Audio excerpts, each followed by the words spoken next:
No Evangelho de João, capítulo 13, versículos 16, 17 e 18, ele vai nos trazer uma palavra tão maravilhosa. Eu queria nesse momento meditar um pouco com você. E já de antemão, se você gosta desse tipo de reflexão da palavra de Deus, por mais singela que seja, curte aí, tá? O nosso vídeo, faz um comentário, nem que seja um amém ou não creio nisso, né? Mas se te ajudou de alguma forma também, se inscreva no canal, compartilhe o nosso conteúdo, tá bem? Então, vamos lá.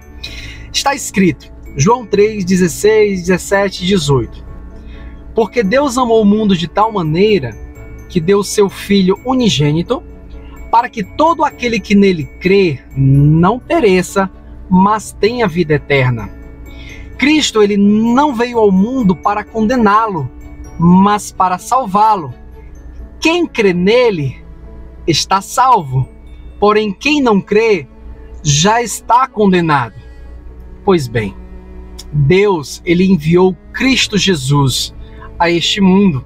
Paulo fala de uma forma tão brilhante a respeito desse evento. Ele diz que Cristo, ele tomou forma humana, ou seja, ele veio até nós, ele se fez como nós, assumindo a forma de servo e sendo obediente até o último momento de sua vida, né? Olha só, Deus amou o mundo ao ponto de dar aquilo que ele tinha de melhor, que é quem? É Ele mesmo. Para quem crê no princípio do Deus Trino, apesar de ser um, mas manifesto em Pai, Filho e Espírito Santo, nós vemos aqui a manifestação encarnada do próprio Deus através de Cristo Jesus. Então ele deu a si mesmo pela humanidade. Deus amou o mundo de uma tal forma que João, o apóstolo do amor, ele não encontrou inclusive palavras humanas para expressar o tamanho do amor manifesto de Deus em relação ao homem, ao ponto dele se despir da sua glória. Ele abdicou de sua glória e simplesmente ele veio e habitou entre nós. E ele foi obediente até morte de cruz. E para quem pesquisou aí um pouquinho, a gente vê que a morte de cruz era uma morte vergonhosa para os piores criminosos, né, tidos assim pela lei romana. E ele simplesmente assumiu aquela forma, né, de um pecador, não por ter pecado, mas por ter levado sobre si todos os nossos pecados, toda a nossa dor, toda a nossa culpa, todas as nossas incertezas, todas as nossas feridas, mágoas, ele levou sobre si na cruz do madeiro. Lendo um autor antigo, se eu não me engano era Max Lucado, ele teve um best-seller muito bacana, não me recordo agora o título, ele escolheu os cravos, lembrei-me, né? Muito bacana, que ele diz assim, ó: e por não suportar a eternidade sem você, sem a mim, sem a ti, ele escolheu os cravos. Isso é muito bacana, que parece que complementa as palavras ali de João, o que faltou com João em relação... E aí? Como definir esse amor? Porque de fato não há palavras, né, escritas, humanas, apesar de que a gente vê esse amor de Gênesis, Apocalipse, mas falta palavras para o ser humano expressar o tamanho do amor de Deus. Mas fato é, ele veio, habitou entre nós, e ele simplesmente até o último momento da sua vida, ele escolheu os cravos por amor de mim e por amor de você. Ele assumiu a culpa por amor a mim e por amor a você. Ele morreu por mim, ele morreu por você. Ele amou o mundo de uma tal maneira que ele deu o seu Filho unigênito, que significa aquele que é único do gênero, ou seja, Deus. Ele mesmo se doou por cada um de nós, se doou em prol da humanidade, né? Então, Deus amou o mundo de uma tal maneira que deu seu Filho unigênito. Para quem? Somente para mim? Somente para você? Absolutamente não. mas para toda a humanidade, todo aquele que nele crê. Ou seja, que mundo, né? Quando a palavra usada aqui é mundo, né?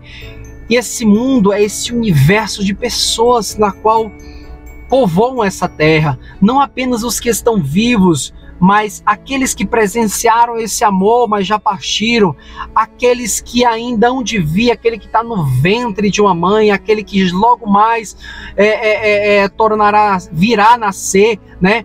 Então ele se doou em prol desse mundo, em prol dessa humanidade. E sim, por mais ruins que sejam manifestas as ações de seres humanos, de certos homens, acredite, Deus manifestou o seu amor também para com esses. E no decorrer desses versículos ali do capítulo 3, 16, 17 e 18, você vai ver o seguinte, que a proposta de Cristo ter vindo aqui nessa terra, quando ele veio, ele não veio com a proposta de condenar, mas com a proposta de salvar, pois ele manifestou à humanidade o quê? Ei, agora você tem a possibilidade de salvação, de resgate. Se tem o pecado, tem o perdão. Se tem a condenação, tem a salvação. E acredite, tanto a condenação como a salvação, ela é impetrada pelo mesmo, que é o mesmo Deus, ou seja, o mesmo Deus que manifestou a oportunidade do homem encontrar vida eterna, salvação nos braços do Pai durante toda a eternidade, é o mesmo que lançará à sua esquerda todo o mal, né?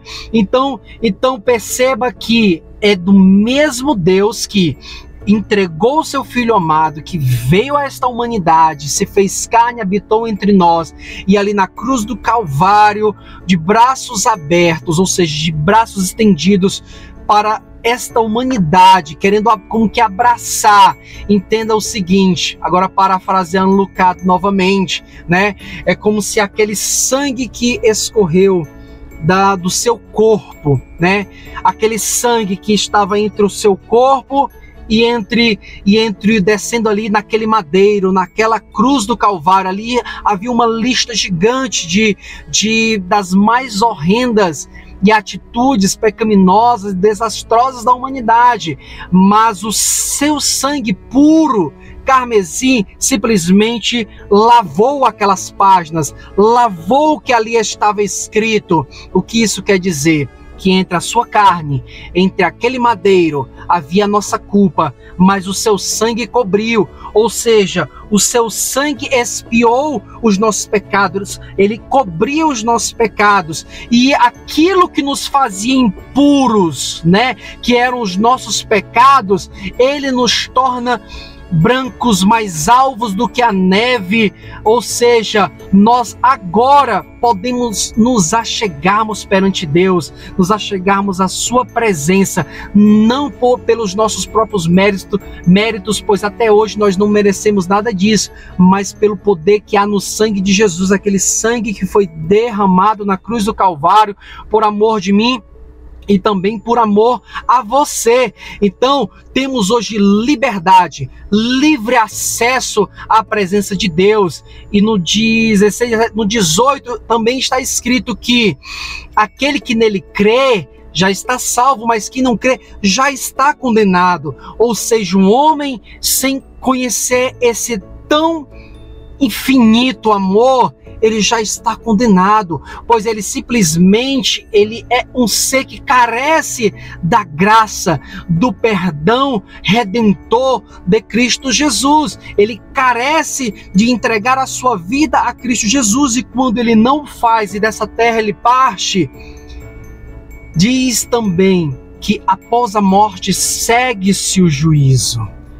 Não há possibilidade alguma de salvação após o juízo, segundo as Escrituras sagradas, para nós cristãos, você crendo ou não, mas após a morte segue-se o juízo. Então, enquanto estivermos vivos, há uma esperança de uma transformação, há uma oportunidade do homem reconhecer que ele é pecador, que ele é errante, que ele é falho, que ele carece do amor salvífico de Cristo Jesus, sim, aquele que manifestou o seu amor na cruz do Calvário, e carece de arrependimento, de mudança de atitude, pois um verdadeiro arrependimento exige mudança de atitude. Não errar hoje? Ah, desculpa, perdão. Não errar amanhã no mesmo ponto? Ah, desculpa, perdão. Com Deus não se brinca. Lembre-se, Ele é amor, mas Ele também é justo juiz.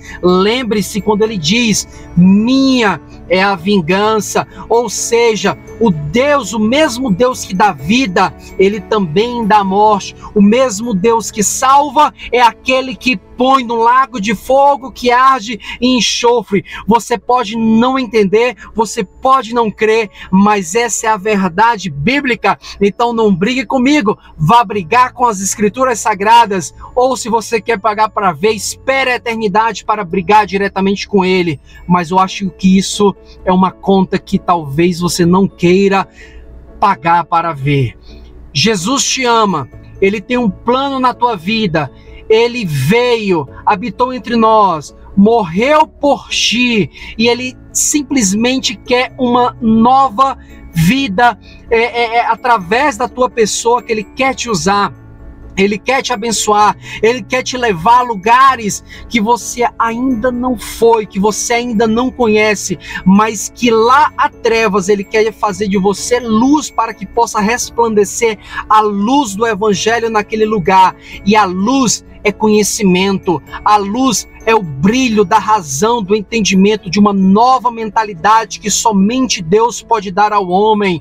Em Provérbios você vê o sábio instigando o homem a clamar por sabedoria, por conhecimento, pela beleza da razão, do entendimento. Mas essa sabedoria de vida você encontra lá em Cristo Jesus, tá? Aprendendo aos pés dele como agir, o que ele quer para a tua vida.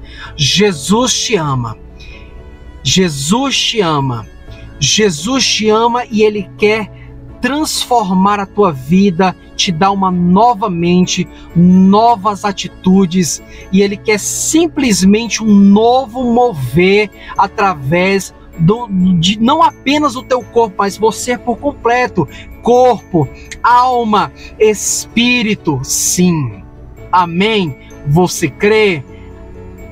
Pois que assim seja, né? Se você gosta desse conteúdo, mais uma vez, se inscreva aqui no canal, curte, compartilha com aquele que você talvez pense que necessita de uma palavra como essa. Que Deus em Cristo te abençoe.